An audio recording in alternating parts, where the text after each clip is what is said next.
Bonjour à tous, c'est Jean-Luc Roux sur sa chaîne YouTube. Aujourd'hui, nous allons parler de Pyongyang qui affirme avoir testé un nouveau type de drone explosif. Vous avez donc une photo diffusée par l'agence nord-coréenne KCNA le 26 août 2024 montrant un test de drone explosif dans un lieu non divulgué en Corée du Nord. La Corée du Nord a procédé à l'essai d'un nouveau type de drone explosif, a rapporté un média d'État lundi. Le dirigeant nord-coréen Kim Jong-un a supervisé le test de cette arme samedi, observant à l'aide de jumelles les drones faire exploser des cibles selon des images diffusées par les médias d'État de Pyongyang. D'après l'agence de presse officielle KCNA, Kim Jong-un a déclaré qu'il était nécessaire de développer et de produire davantage de drones suicides, en plus des drones de reconnaissance stratégique et des drones d'attaque polyvalents. Équipés d'une charge explosive, les drones suicides frappent directement les unités ennemies dans un rayon de quelques kilomètres. Les armes sont utilisées pour attaquer toutes les cibles ennemies au sol et en mer, a indiqué KCNA, précisant que tous les drones testés le 24 août ont correctement identifié et détruit les objectifs fixés. Le dirigeant nord-coréen a en outre affirmé que son pays s'efforcerait d'introduire la technologie de l'intelligence artificielle dans le développement des drones. D'après les experts, les drones apparus sur des images des médias d'État de Pyongyang ressemblent à des drones explosifs Harop et Hero 30 de fabrication israélienne et des Lancet 3 de fabrication russe.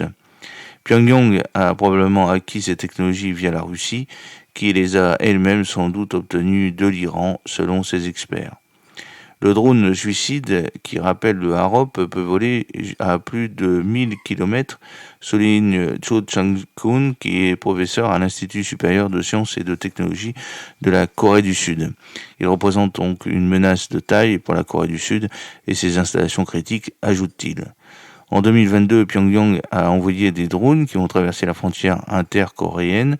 L'armée sud-coréenne, n'ayant pu les abattre du fait de leur petite taille, avait-elle justifié. L'année suivante, la Corée du Sud a lancé un commandement militaire conjoint supervisant les opérations de drones pour faire face à la menace des drones de Pyongyang. Pyongyang et Moscou sont des alliés de longue date, mais les deux puissances nucléaires se sont encore rapprochées depuis l'invasion russe en Ukraine en février 2022.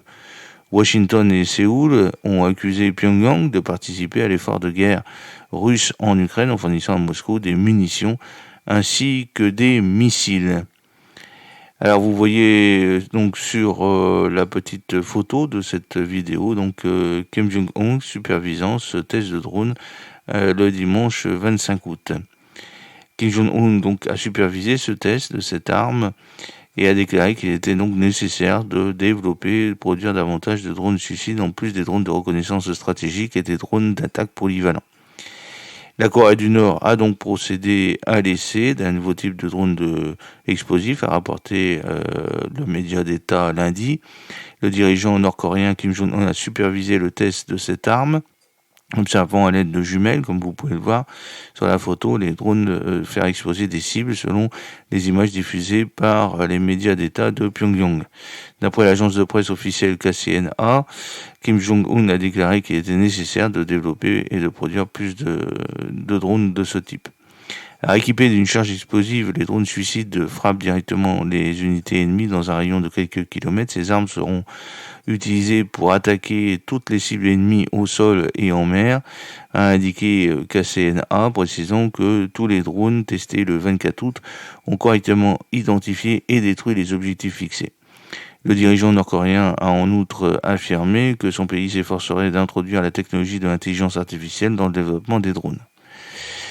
Voilà, donc j'espère que cette petite vidéo vous a plu. N'oubliez pas de cliquer sur le pouce pour la promouvoir, de vous abonner si ce n'est pas encore fait et de partager cette vidéo sur vos réseaux sociaux. À très bientôt, fidèlement, Jean-Luc Roux.